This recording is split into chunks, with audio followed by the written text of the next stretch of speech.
Welcome back to the Cozy Cottage Homestead. Today I'm just going to do a little walk around and see and look for signs of spring everywhere. Of course, we have a whole bunch of dandelions in bloom right now. The crab apple trees are coming back and doing quite well. And we have another lovely dandelion right there mixed in with some violets. Both of those are very good to make jelly with. And right here we have a fig tree. Used to be a lot larger of a fig tree. When we had one of the hurricanes come through, it was a really old fig tree. It broke it off, so we cut it off.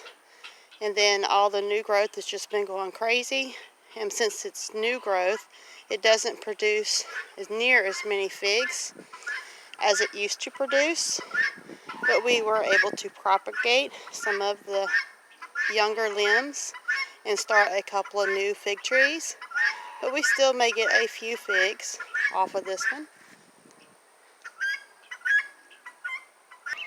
It's time to go let the girls out and the guineas. It's been a little cool around here. It got down in the low 40s and it's only in the mid 50s today. So I'm not sure if we'll be able to find a whole lot of eggs, but they might surprise us.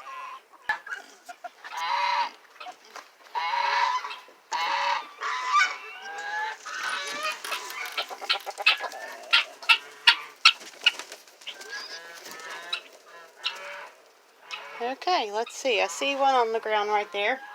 One on the ground right there.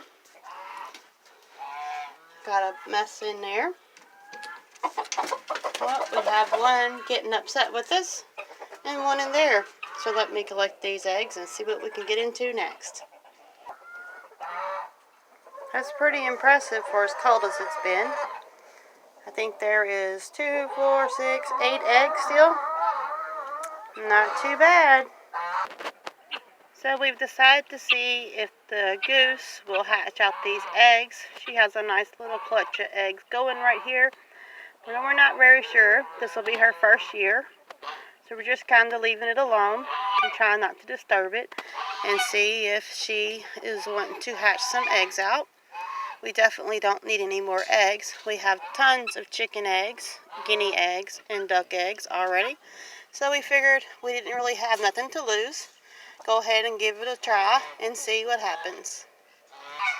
And inside the duck house, there is 3 duck eggs right here. Again, I am really surprised with it as cool as it's been last night and even tonight. It's supposed to drop down to the low 40s.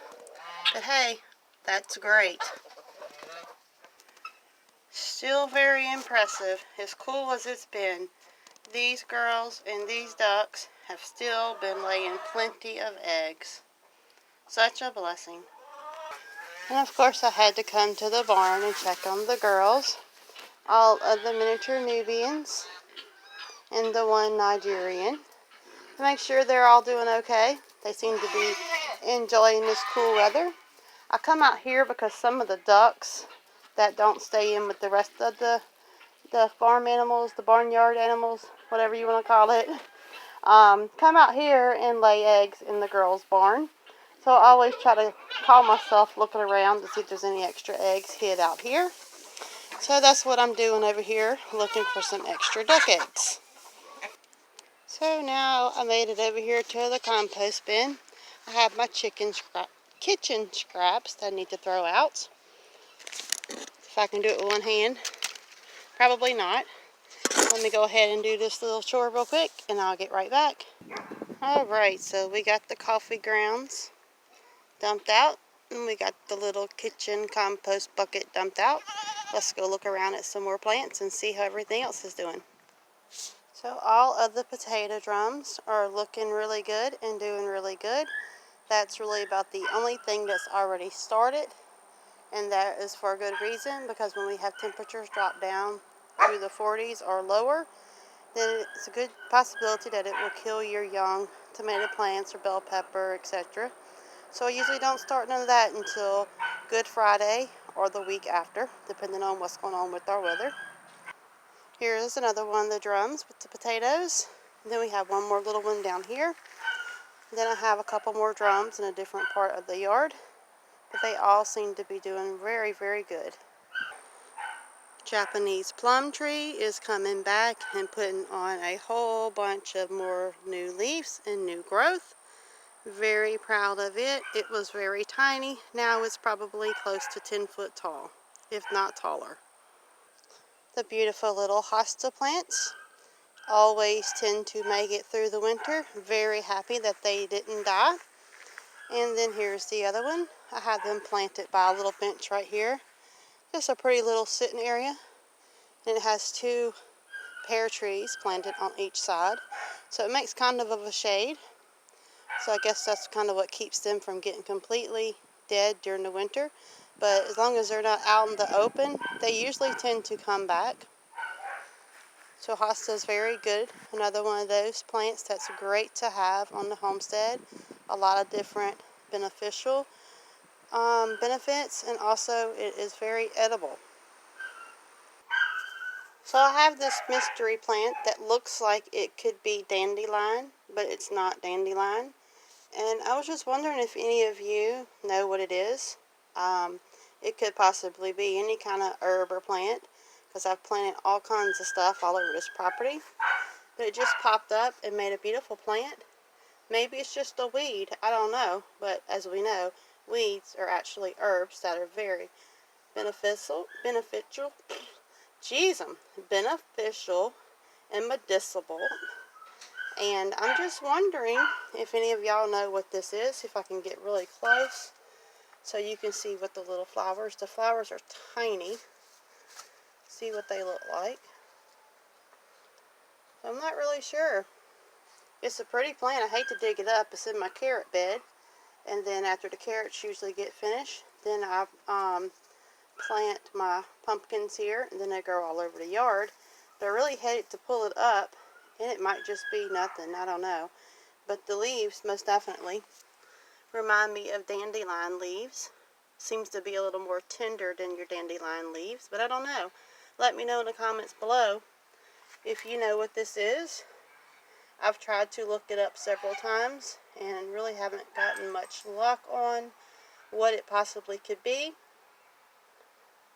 Or it really reminds me of dandelion leaves. But then again, it doesn't. So I'm not sure.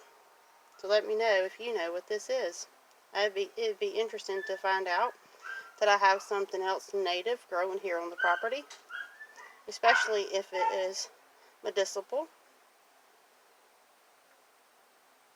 I don't know. It's a neat looking little plant though. This is one of the larger potato drums. The other one I did not plant yet because we had ants in it.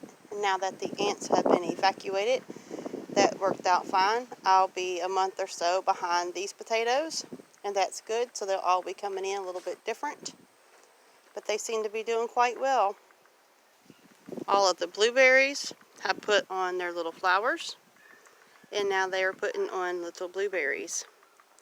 So spring has definitely sprung here in the south.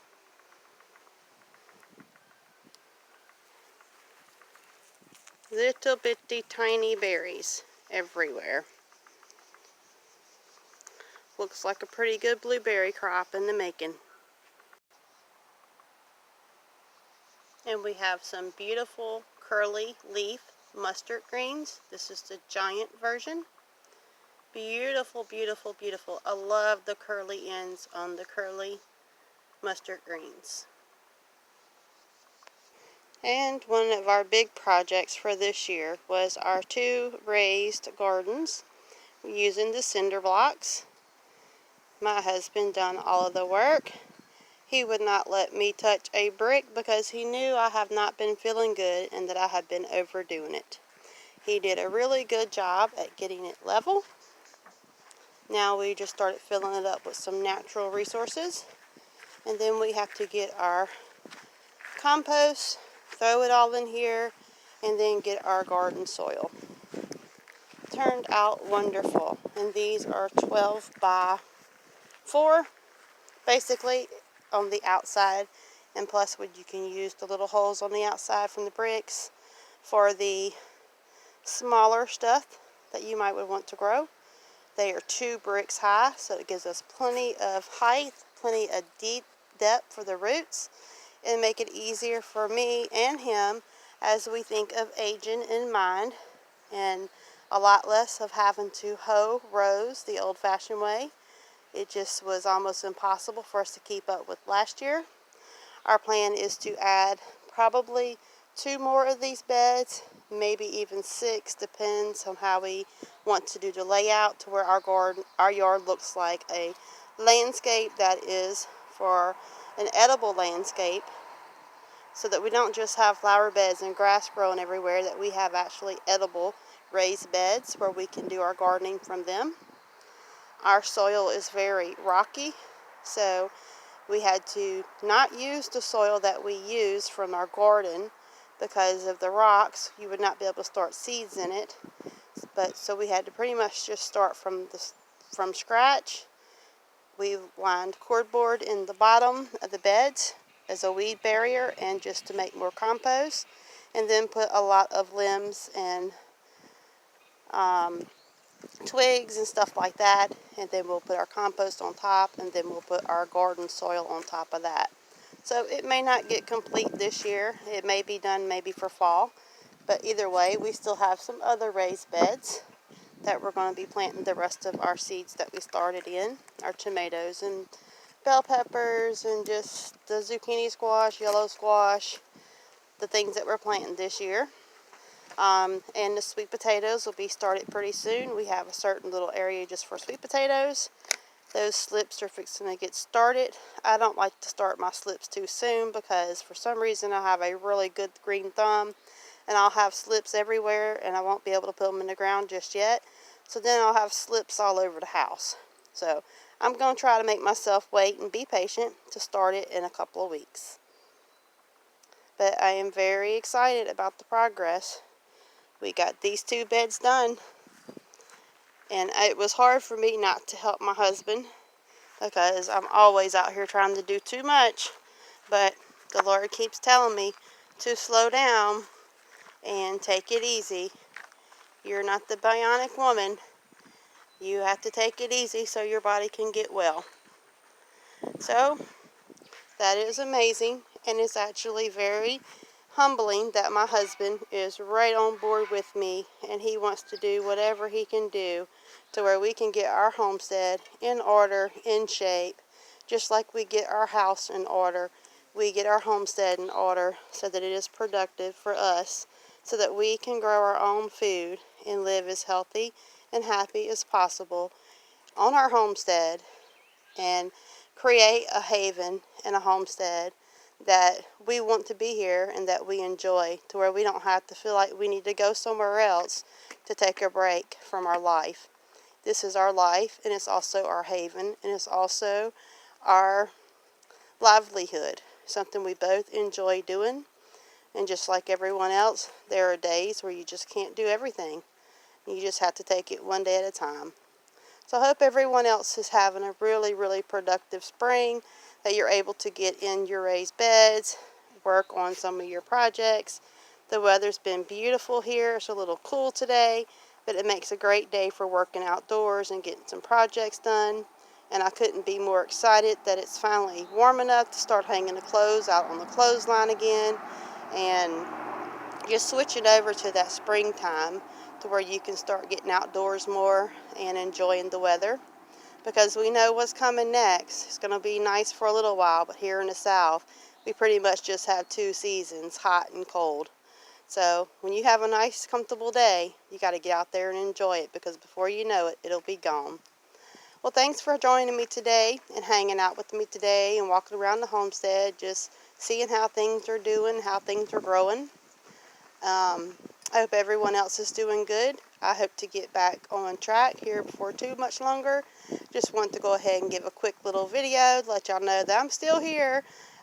Just taking my time, getting better, and moving as the Lord guides me. That's been my biggest thing, is just not trying to kill myself, not trying to make sure I get everything done, but just taking it slow and doing it slower at a better pace, so that I don't continue to get to a point to where I'm not able to do anything. And I guess that's kind of one of those things that we all deal with. Whenever I feel good, I feel like I need to do everything I can possibly do, because what if I can't do it for a week or two? Well, we have to quit worrying and quit thinking about that and quit having doubt. We can't be worrying and we can't have doubt. We have to have faith and just believe that things are going to be done according to how the Lord wants us to have it done, and trust that we will get what needs to be done in the timely manner that it needs to be done in. We can't have doubt and we can't have faith at the same time. We have to choose one or the other. Well, I choose to have faith, and I choose to not doubt. So, with that being said, I hope all of you have a blessed and wonderful day. And farewell, Homestead family, friends, and neighbors from the Cozy Cottage Homestead.